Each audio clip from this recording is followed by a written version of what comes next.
तो जिस सांसद ने अनुशंसा की उन लोगों को वहाँ विजिटर्स कक्षा में जाने का या दर्शक दीर्घा में जाने का, उन पर क्या कार्रवाई हुई है, उन पर क्या एक्शन हुआ।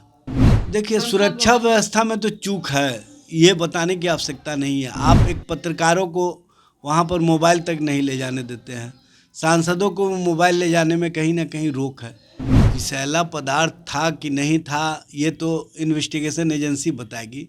लेकिन एक बात तो है कि जो माहौल क्रिएट हुआ, जो स्मोक वहाँ पर गैस या वहाँ पर धुआं देखा गया, उसके कारण सांसद और लोकसभा पूरा आतंकित हुआ। ये तो समझने की आवश्यकता है ना। नमस्कार, आप देख रहे हैं एक न्यूज़ 24 और मैं हूं स्वाति आपके साथ। बीते दिन संसद की सुरक्षा में चूक हुई थी, जिसको लेकर विपक्ष लगातार केंद्र सरकार पर हमलावर बनी हुई है। इसी बीच आज आरजेडी नेता एजाज अहमद से जब संसद की सुरक्षा में हुई चूक को लेकर सवाल किया गया तो उन्होंने इस पर क्या कुछ कहा, आप इस रिपोर्ट में सुनिए। सांसद ने अनुशंसा की उन लोगों को वहाँ विजिटर्स कक्षा में जाने का या दर्शक दीर्घा में जाने का, उन पर क्या कार्रवाई हुई है, उन पर क्या एक्शन हुआ।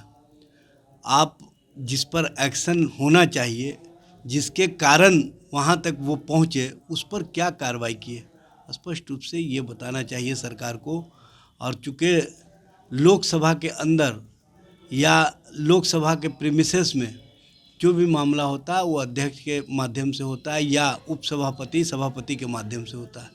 तो इस संबंध में उस सांसद पर क्या कार्रवाई हुई, उस सांसद पर सरकार के स्तर से क्या पूछताछ हुई, या उस सांसद ने ये बताया कि किन कारणों से इनको भेजा था या इनके जाने का कारण क्या था। स्पष्ट रूप से इसमें दोषी अगर कोई है तो वो सांसद हैं, जिनके अनुशंसा पर वो दर्शक दीर्घा में पहुंचे।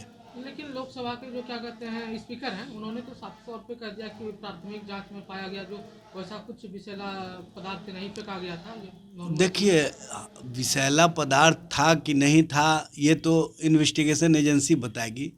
लेकिन एक बात तो है कि जो माहौल क्रिएट हुआ, जो स्मोक वहाँ पर गैस या वहाँ पर धुआं देखा गया, उसके कारण सांसद और लोकसभा पूरा आतंकित हुआ। ये तो समझने की आवश्यकता है ना। जो इस तरह का कृत्य किए हैं और जो कृत्य करवाने में शामिल रहे हैं, जिनके माध्यम से वो उन तक वहाँ तक पहुँचे हैं, उन पर कार्रवाई होनी चाहिए। क्योंकि आप किसी को दोषी तभी ठहरा सकते हैं जब उसके तह तक जाइएगा। तो तह में कौन है? वो सांसद हैं जिसने उनको पास मुहैया कराया। तो इस पर सरकार का मंतव्य स्पष्ट रूप से आना चाहिए और किसी को बचाने का नहीं, बल्कि उन व्यक्ति को देखना चाहिए जिनके कारण यहाँ तक मामला पहुँचा है। इसलिए सरकार क्या कार्रवाई कर रही है, क्या नहीं कर रही है, ये सरकार के स्तर से बताया जाना चाहिए। सवाल ले लेते हैं सर, जिस तरीके से कल ये घटना घटित हुई है, कहीं ना कहीं सुरक्षा व्यवस्था पे भी सवाल उठ रहा है, क्योंकि देखिए, सुरक्षा व्यवस्था में तो चूक है, ये बताने की आवश्यकता नहीं है। आप एक पत्रकारों को वहाँ पर मोबाइल तक नहीं ले जाने देते हैं। सांसदों को मोबाइल ले जाने में कहीं ना कहीं रोक है। लेकिन वो व्यक्ति अपने जूता के अंदर कौन सी आपत्तिजनक सामान लेकर के गया कि वहाँ पर धुआं हुआ, ये जांच का मामला है। और इसमें एक व्यक्ति नहीं बल्कि पूरा सिस्टम पर कहीं ना कहीं सवाल खड़ा होता है। और गृह मंत्री जी अब तक चुप्पी क्यों साधे हैं, इस मामले पर स्पष्ट रूप से वक्तव्य क्यों नहीं दे रहे हैं, ये समझने की आवश्यकता है।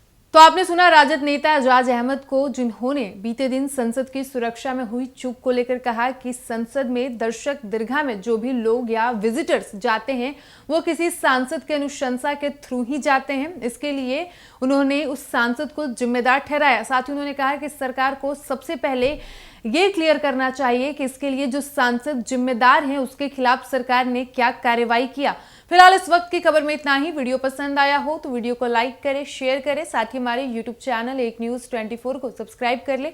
यदि आप हमें फेसबुक पर देख पा रहे हैं तो हमारे फेसबुक पेज को भी फॉलो करें और ऐसे ही तमाम खबरों के लिए बने रहिए हमारे साथ। धन्यवाद।